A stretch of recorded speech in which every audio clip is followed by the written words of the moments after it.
Crust. Welcome back to my channel. Today's Saturday, February the 3rd, and I'm making lemon bars today. So y'all come on with me. I already have the crust in the oven, and I will give you that recipe. It's 1 stick of softened butter. Let's see.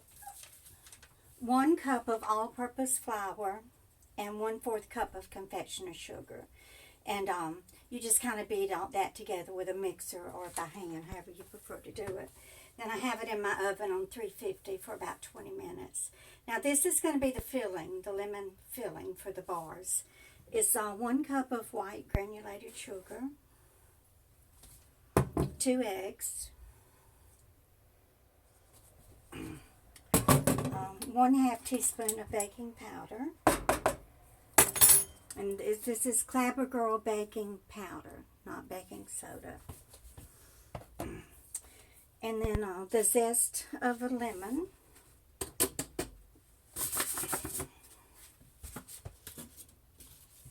1/4 teaspoon of salt, so just a few shakes of salt, that'll do. And 2 tablespoons of lemon juice, so let's see if I can just zest. I'm a little squeezer here, so let's see. Probably 2 lemons, maybe not quite that much. But I love these little juices. You just put it in here and it strains the seeds out and everything. I bought this one at Williams-Sonoma, but you can buy them anywhere. They even have them at the dollar store.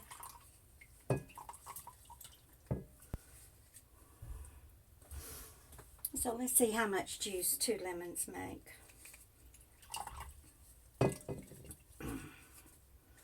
Okay, it called for 2 tablespoons lemon juice. So, oops, got a seed in there. 1, 2, a little bit more for good measure. Won't hurt, huh? And then I'm just going to beat it with my French whisk, but you know, you can beat it with a mixer if you want to.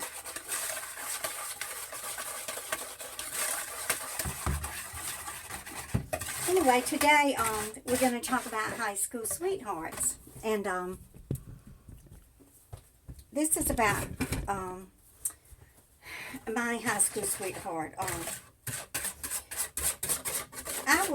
hardly ever dated a boy from my own town, mainly because I would be so embarrassed to have to face him in school the next day. And then I thought, well, you know, what if we break up and I don't want to, you know, have anything to do with him again? Am I going to have to, you know, see him in the hall all the time? And I just didn't like the thought of that. So I would usually date boys from Purvis or Poplarville. This is what the filling looks like, y'all.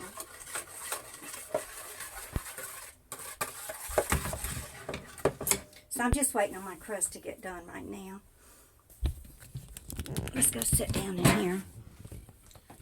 Anyway, back in the 60s, they started building these, what they call country clubs.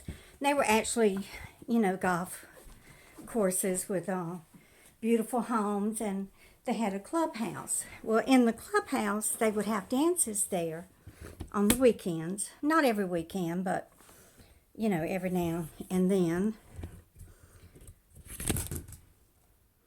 Y'all excuse me, you know, I'm still not that familiar with how to do a cooking video and starting and stopping and pausing and all of that. But I do want to learn how to do the cooking videos because I love to cook and I love to tell stories. But anyway, I had gone to one of the dances and I met this boy. His name was Bruce, and this is a picture of me and him. I can't get it to focus. At the prom. See, he had blonde hair and blue eyes. He was real good looking. And his father was the doctor there in Purvis. His name was Dr. Duck.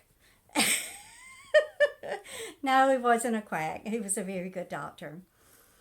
But anyway, I started, you know, dating Bruce, and he drove one of those the original Thunderbirds. from the 1960s, and it was gold. And we used to drive from Lumberton to New Orleans, and we would just go down there and go to the French Quarter and walk all over the French Quarter and just, I was too young to drink and didn't care about drinking anyway. We just wanted to go and have fun. But at one of the dances, I met this other boy, and his name was Harold. And oh, let me tell you, I fell in love with this guy. I was so crazy about him, and he asked me out for a date. So I remember when he came and got me, and he was driving this big old Ford, and he took me to Shawnee's, and Shawnee's was a restaurant back then. I think they're all closed by now, but they had the best strawberry pies. So we would go to Shawnee's and eat the strawberry pie. And so I started dating Harold. So I was too young to get into a nightclub, but back then the driver's licenses didn't have pictures on them. So I borrowed my friend Phyllis's driver's license. She was 18. So me and Harold went to Hattiesburg, and there was this nightclub called the Stone Toad. So we went in there, and they had the the lights. We called them black lights, but they're the lights or psychedelic lights, and so I would always wear something white because that's all you could see in the nightclub was somebody that had some wearing white clothes. So we used to go in there, and I remember dancing to Jimi Hendrix, Purple Haze. And I was so dumb, I didn't even know that Purple Haze was a type of marijuana. I had never seen any marijuana or certainly never smoked any. Drugs were real slow to come around to Lumberton, and that's a good thing because I might would have tried it. But we used to just go there and go to the Stone Toad and dance, and we had so much fun. And I fell in love with Harold. I mean, he was definitely my high school sweetheart. And I'll never forget, he played the part on the team where they catch the ball, and I guess the running end. And I remember his jersey. He was number 81. I'll never forget that. And then when I was during the homecoming parade, he came to watch me when I was on the back of that car wearing that old ugly green dress. But I remember seeing Harold there. So anyway, he decided to take flying lessons. So he called me up one day and said that he was going to fly to Lumberton. And there's a little airport in Lumberton called the I.H. Bass Airport. And it's a little strip of land that was donated by the Bass family. And the Bass family came to Lumberton back in the late 1800s. And they planted thousands and thousands of acres of pecan trees. And they started harvesting pecans. And anyway, that's how the post office got built in Lumberton, because right after the Depression, I guess, or during the Depression, around the 1930s, Mr. Bass sent out 1.5 million catalogs advertising Bass pecans. And they had so many orders coming in that the United States Postal Service had to build a post office in Lumberton to accommodate all of the shipments. So that's how Lumberton got an airport and a post office. Anyway, Harold called me up and he said, I'm going to fly down to Lumberton and pick you up. Well, I got in the car and drove out to the airport, and sure enough, there comes this little single-engine plane flying over. So Harold lands, and I go and get in the airplane with him. I wasn't scared. Back then, when you're a teenager, you just think you're invincible. You don't even think about anything bad happening to you. But he took me up there in the air, y'all, and he turned the engine off. Oh my God, that plane started to fall, and I thought I was going to die. I really thought we were going to crash. But he switched the engine, the ignition back on, and it cranked up, and we took off again. But Oh, and he laughed. He always had this real hearty laugh. But I just loved him so much. And, yeah, I do think that he loved me. But he had had this girlfriend since 7th grade, and her name is Cynthia. Well, when she found out that he was dating me, she was not going to have any part of it. You know, she was damned and determined to break us up. So she, back then the girls really never called the guys, but and I would never have called a guy, but I guess she had been with Harold for so long and knew his family that, she called his house and she went over there and she cried and begged him to come back to her and everything. So he started going back to her now and then, but then he would come back to Lumberton and take me out to the movies, and we would go dancing and have so much fun. Anyway, that summer of right after I graduated from high school, Harold and I had been out on a date in June,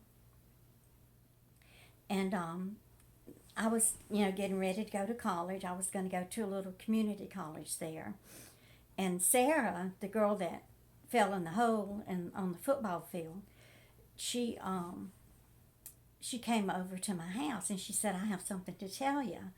And I said, "What?" And she said, "Well, Harold and Cynthia eloped." And she said, "Cynthia's pregnant." Oh, let me tell you, I was devastated. That just ripped my heart out. And I knew, that Cynthia had coerced him and, begged him back and everything. And I think that she wanted to get pregnant, so that she could keep him from being with me. But anyway, I guess I better go check on my crust now. Let's see how it's making out. Okay, guys, I think I've figured out how to pause it and come back. So the crust is baked. This is what it looks like.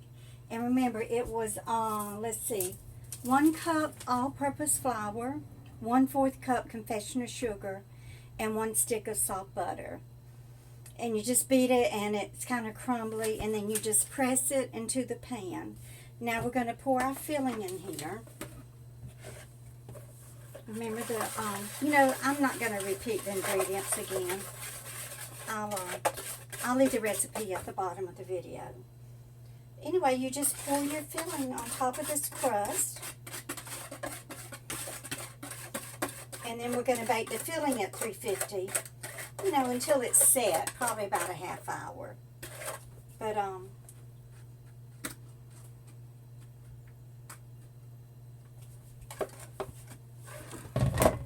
and this is what the filling looks like. So I think I've about ended my story about my high school sweetheart. And if y'all want to tell me a little bit about yours, I'd love to read your comments. So thank you guys. Hit the like button, subscribe, and y'all keep on coming back. Bye.